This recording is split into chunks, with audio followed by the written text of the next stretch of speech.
Today on SPG1 Tactical, we compensate in style.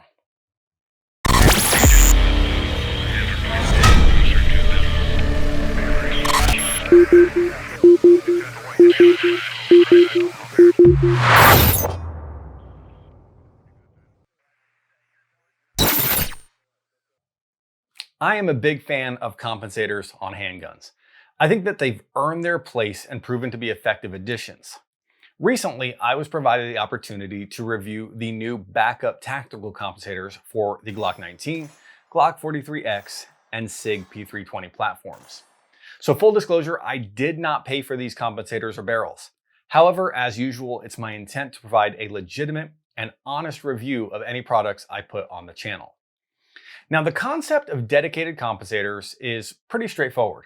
Instead of the gas being released in a cone directly out of the barrel, compensators redirect the flow of gases behind a bullet and makes the first location that the gas can escape come out in an upward direction.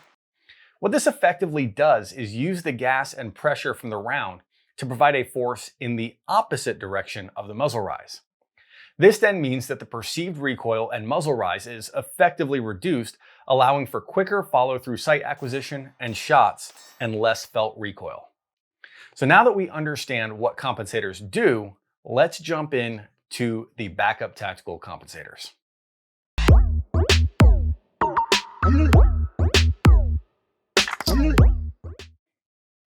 The Backup Tactical Compensators are thread-on set screw comps and work very effectively. Installation is pretty straightforward, but if you do need detailed directions, you can find instructions on the Backup Tactical website. What really separates these compensators is attention to aesthetics to match the platform they're being paired with. They're designed to look and fit like an OEM extension to the slides themselves. In the case of the Sig variations, you'll notice that the serrations, chamfers, and profile are designed to directly match the OEM Sig slides. Everything from the spacing, angles, and contours is machined to be congruous with the rest of the gun, making it look more like an extension rather than a separate part. And in the case of the Sig specifically, if you were to run a compact slide plus the compensator in something like a full-size grip, this would hold even more true as it would sit within the grip module and look like a single full-size gun. And this would also help to keep the compensator from causing a malfunction if it were to come loose. Though I only had the full-size gun to work with at this time, so that's what you're seeing. The Glock compensators are also very complementary to the OEM slides. What's actually really cool is that they're designed to look almost seamless with the curvature of the front of the Glock slides. The comp actually contours around the muzzle, creating this sleek, smooth, finished look.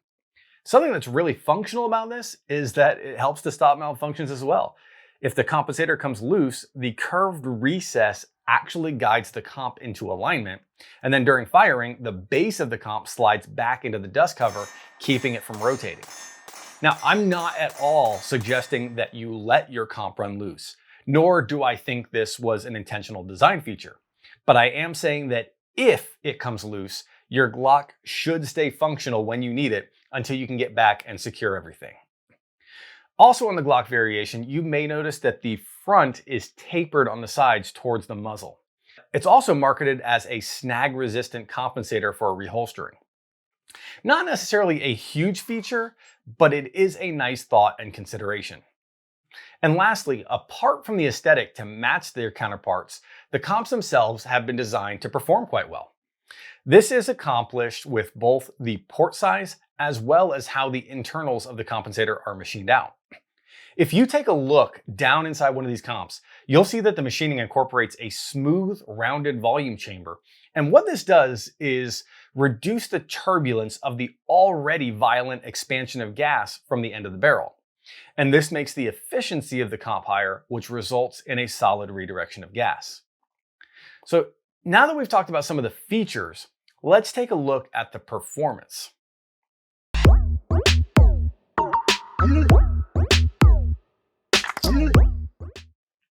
The performance of the compensators was quite strong. I did a couple of short videos on like Instagram and Facebook that showed the 320 and Glock 19 in action, performing rapid fire on C-size steel targets about 15 to 20 yards away. And I was able to effectively and quickly place rounds on steel. On the Backup Tactical website, the reduction is marketed as up to 60% on the Glock models and up to 50% on the Sig models. And this is a pretty significant reduction. Now, numbers are one thing, but showing the reduction visually is another.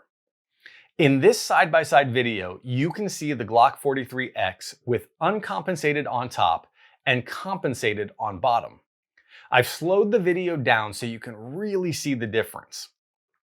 As you watch the firing, notice how the top version has a much more aggressive recoil impulse, and occasionally the muzzle goes off screen as compared to the compensated version.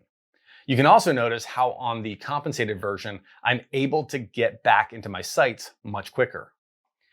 I also try to use my Mantis X10 Elite on my 320, only switching out the slides to see a measurable comparison between the two. But for some reason, it wasn't working. It was just working. What I can say is that in all three platforms, I noticed a significant reduction in felt recoil and muzzle flip.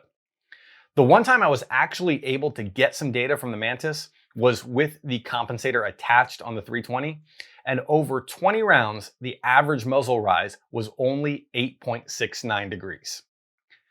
Now, it is important to note that I am using stock recoil springs in each of these handguns. Backup Tactical does offer tuning kits if you need or want them, or DPM springs are often a solid choice as well.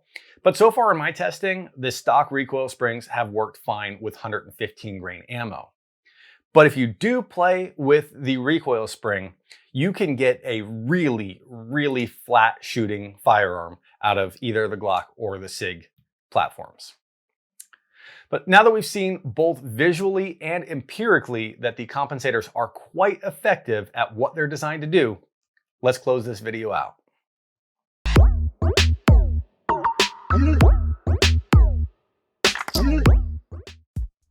So there you have it, an in-depth look into the Backup Tactical Compensators. They are visually pleasing if you're looking for something to directly match your OEM slide, and they're effective at reducing muzzle rise. You can find Backup Tactical Compensators and barrels at backuptactical.com. If you found this video informative, helpful, or entertaining, please take those trigger fingers and tap or click on those like and subscribe buttons, as that significantly helps the channel grow.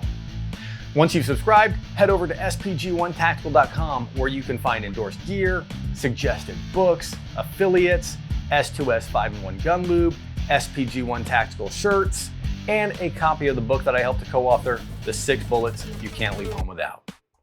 If you're looking for outstanding training, check out Intuitive Self-Protection at intuitivesp.com or on the ISP Facebook page, where you can find course schedules, photos, videos, and student testimonials. And lastly, be sure to stay safe, stay smart, and stay tactical, my friends.